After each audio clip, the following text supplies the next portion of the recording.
Well, hello there. Welcome back to the Great Basin. I'm Jerry. If you're new to the channel, we're going to get some interesting information for prospectors out in the Great Basin today. This is tip number 3. Today we're going to be properly testing and sampling a canyon here in the Great Basin. Be part 1.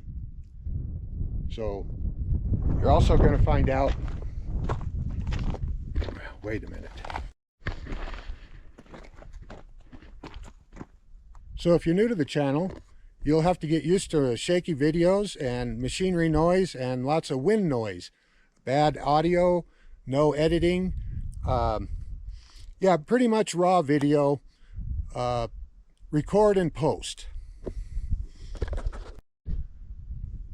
Sit back and enjoy. So I hope I earn your subscription.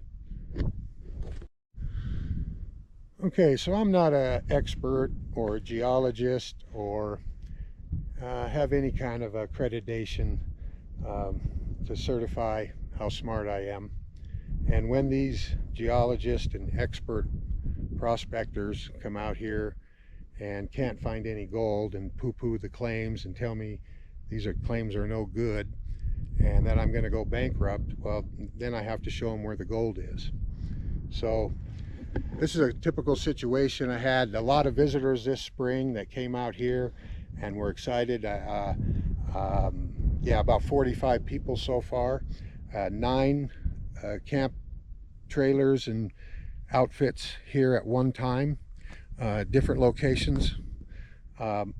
90% of the people that I met were great and now part of the Great Basin Gold Camp. Over there is a Facebook page you can join. My Gold Camp is a club. There's no fees, there's no membership. All you have to do is bring something to the table to contribute to a common operation. I have 4 wash plants set up on private property now with a well and 2 ponds, and it's going to be an exciting summer for the members of the Great Basin Gold Camp. More about that later. Over here we got some reclamation going on, and we'll have a video and talk about that later. But this is gold prospector tip number 3, and the reason I'm doing this is partly a tutorial for these people that came out here and poo-pooed the claims and went on the internet and said my claims are no good. Now what I got here is bedrock exposed. Take a good look at that. I'll walk down there in fact. And because bedrock is shallow,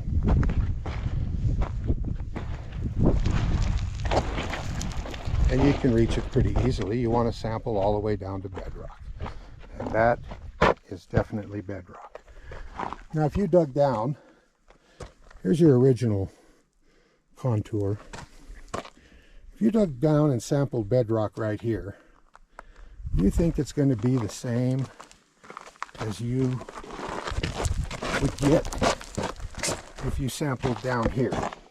And by the way, have not hit bedrock here yet. That's not bedrock. That is. And that is. But this area is not bedrock. How deep this goes, I don't know yet. But I've had to stop and go do reclamation. So here's another gutter, another gully. Right here in the bedrock. There's more bedrock. You think if you sampled this, it would be the same as if you sampled that flat stuff over there, or that flat stuff way up there? No, it wouldn't be the same at all, would it? This is the only way to know what you're doing out here. And you cannot pothole or drill or do anything other than trench. This is called cutting the face. You cut the face of the canyon from one side to the other, like a big smile. And if you're lucky enough to get to bedrock, well, then you follow these gutters, because all your money is right down there in the gutter. This up here, the bedrock flattens out. Bedrock flattens out. So do the values. The values flatten out. You can see what your overburden ratio is, and you can follow that ore all the way up the canyon. Okay, once again, I'm not a teacher. If you knew all the mistakes I made, you wouldn't want me to be your teacher. That's what gold mining is. No matter how smart you are, and no matter how much you think you know what you're doing, no matter how well you plan it, no matter how much money you bring to the table and resources, your first year you're going to go broke. Everybody goes bust several times in this business in order to succeed. That's something you have to understand if you really want to get into this business. Bring lots and lots of money. And not a good idea if you're married. It can be very hard on marriages. I don't recommend, unless your wife's on board and willing to get, up to her elbows in mud with you, then that's great. But if she's not up to that level, gold mining is really tough on marriages.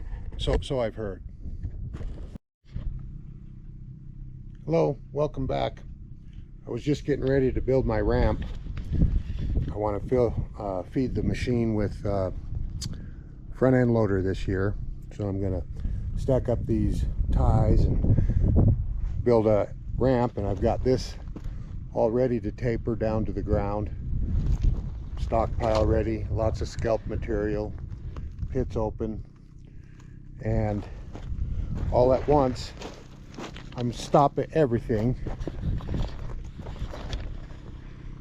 Stop everything and tear it all down and move everything. I got an opportunity to work on private property, which is going to be a lot more economical for the mine.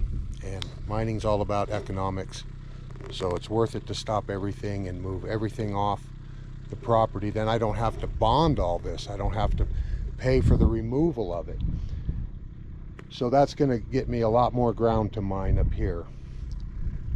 And in the long run, it'll be worth it. So it's a before picture, and I'll show you after I've moved everything.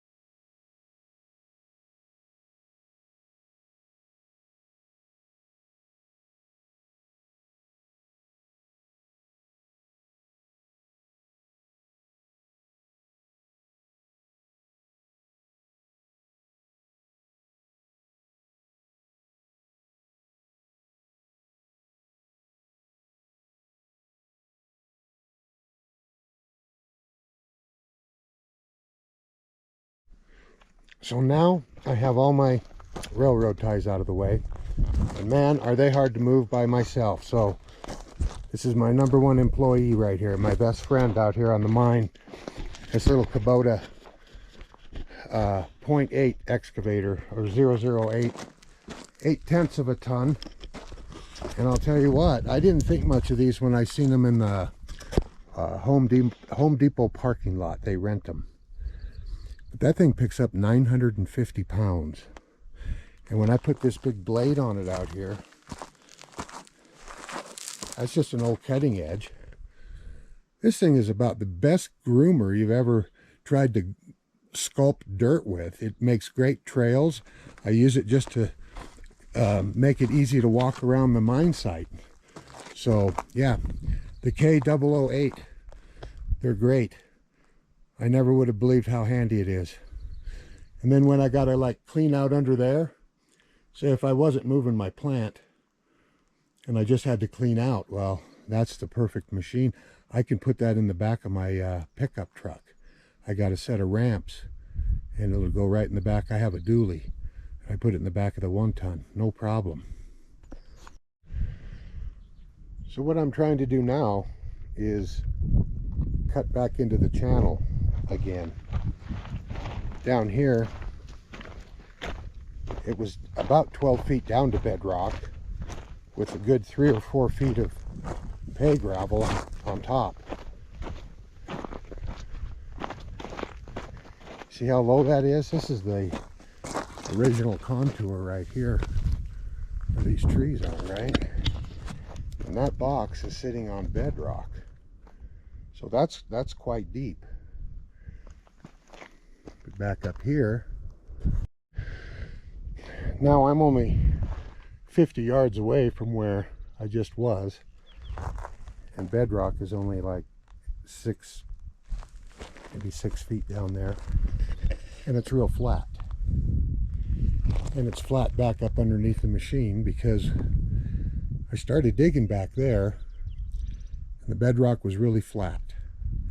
And I'm looking for that deep V groove in the bottom of the bedrock. Just getting to bedrock isn't necessarily good enough. You have to get in the lowest part of the groove in bedrock. And when there is no groove in bedrock, no gutter, it flattens out, and so do the values. They flatten out and they meander back and forth across the canyon. So it seems to be rising. I'm going to have to know for sure, cut into this mountain a little bit further, and if it keeps rising, then this bedrock has gone flat right here, and it has a very thin layer of pay on it, so it may not be economical to mine.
Okay, it looks like that is it.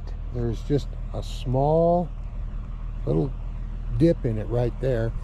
I'm going to continue going to the south, but it looks like I got some real flat bedrock here, unless there's a deeper channel further that way.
Okay, more trenching done.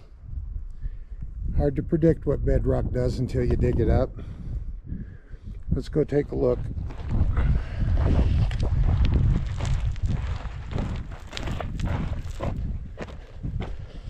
There's my channel. It's like there's kind of a double here, kind of splits. But now we're down in the pay zone. You see that? It's just not good enough to be on bedrock. So if you sample on bedrock and it's not super fantastic, you're not in the bottom. Now here's another little gully. See, it's kind of a double hump here. This is all pay material. This is all gravel up to about here. Then we got this crap. This is garbage. This is vegetative material. Up here,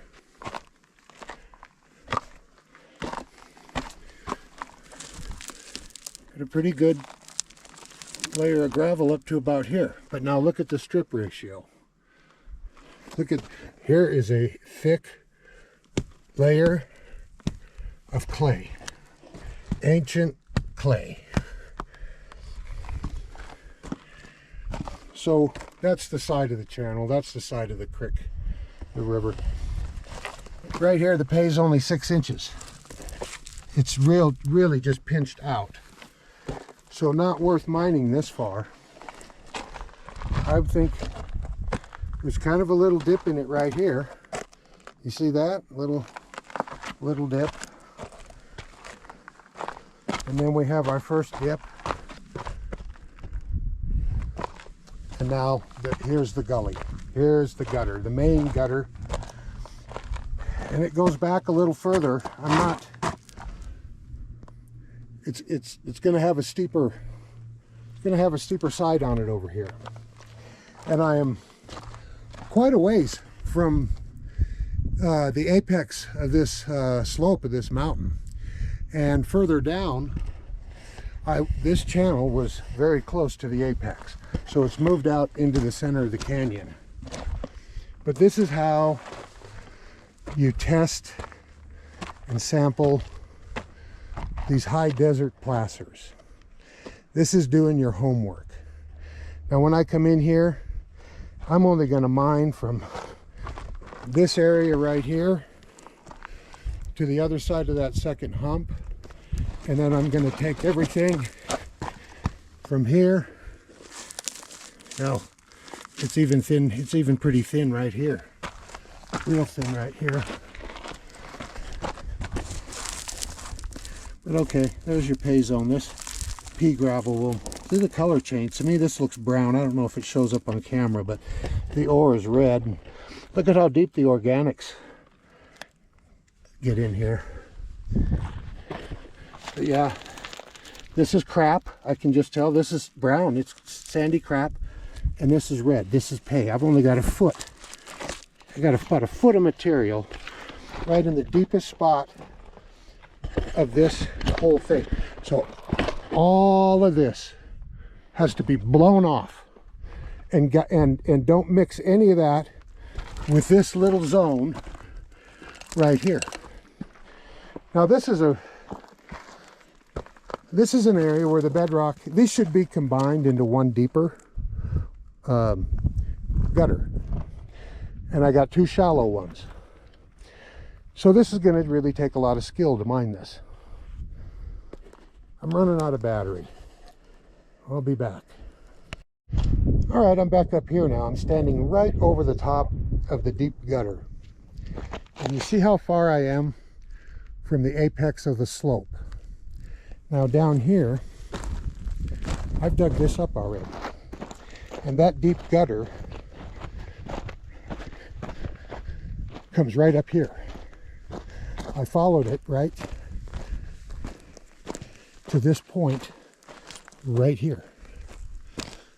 There's the deep gutter right there below me. Now it widens out right here. And there's a defined gutter. You can see how it's sharp, how the slope is pretty angular up this way, and it's pretty flat going across the bottom where these two canyons come together.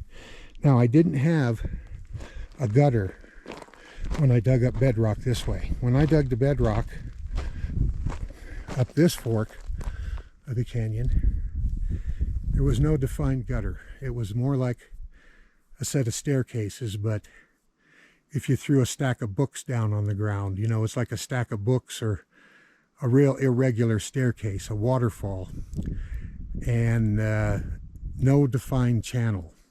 Not like over here where there's a defined channel, and I know I've dug it out deep, and this is waste I pushed back in here, but when I start up again, I'll come in here and I'll cut that face.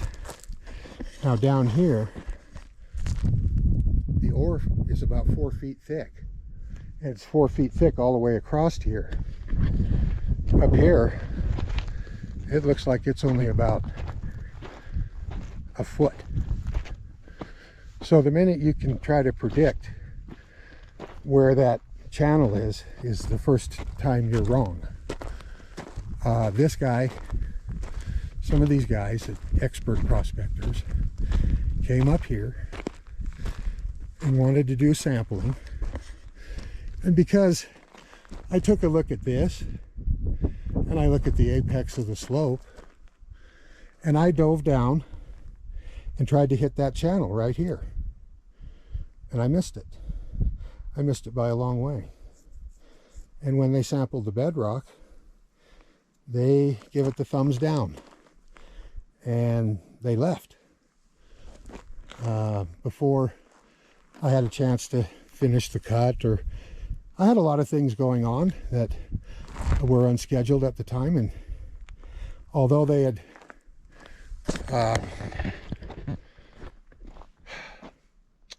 traveled a long ways and pulled their RVs up and down all these mountain ranges in 20 hours, and then drive up here and tell me before they get out of the car, before they even get out, how many colors they have to see in the pan on these claims in order for them to make it worth it to them to pull their high bankers out. So I thought that was pretty interesting. Anyway, we did dug down, and we sampled, and we hit this flat zone in here. And when you're punching holes, you don't know if you're going to come down on top of that channel over there. You just don't know. And that's why drilling doesn't work. And that's why this is the only way that works. If you look at it from here, and I don't know how well the color will show up on this, but there's a definitely red layer of gravel down there, and it looks like about 10 to 12 feet of pure garbage right on top. So of course these guys sampled all the garbage, and then when we got to this flat bedrock, it didn't have 20 colors per pan like they expected. So they got back in their truck and drove 20 hours to get back home, and stayed basically, you know, overnight. And well, this is how it's done. If you'd have hung around, I could have showed you. It takes time. This is nothing you're going to do real quick. So before I go any further now, because all my plans have changed, I'll fill this corner back in, and I'm going to move all my green boxes out of here, and then I'll finish this cut all the way up to that tree right there in front of me. And I should pick up a channel at some point. Then I'll have to cut from here all the way past those dumpsters, probably somewhere up there, because I got a feeling, because there's no main channel over here. There was no main channel. It was a staircase. It was irregular. It had big knobs in it. In fact, that big pile of dirt next to that piece of culvert, that's a knob of bedrock, and next to it, that's a big knob of bedrock. It's real knobby. And like I say, like you threw a set of books on the floor. It was staircase-like under here. No defined channel. And I dug all the way up to the road. up to this green box.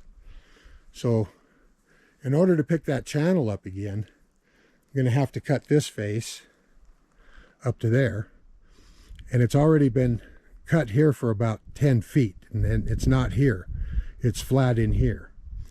Then that idea was abandoned, and now I'll go back and finish that to follow it. But what I want to do is bring this one in here. I don't think it's really high. I got exposed bedrock over here, exposed bedrock under those trees. So the gully isn't going that way, and I've got this is the uplift here. So that gully is between here and the apex of that hill over there.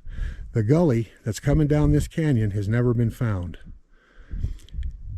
They picked it up above, they found it, and they mined it up above, but somewhere they lost it down here, and it's wandered. And I think now, after digging, this has been dug up, and I've dug up above there, I think what we're looking at over here in this double ditch, this one, deepest one to me, is going to go up here somewhere, and that one over there is going to follow the apex of this slope over here. But like I say, the minute you think you can predict what's underground based on the surface landscape and terrain, is the first time you're wrong. It's fun when it works out and you're right, but it's rare. So sometimes, even though you think you're on bedrock and it should be great, finding bedrock alone sometimes isn't good enough. There's generally always values on bedrock, but don't get any preconceived ideas about how that should be so much better, because you have to understand a couple of things when you get into mining. This is why people go broke, is they don't do their homework. They don't take this approach at it. They'll just start scooping up dirt and running everything. So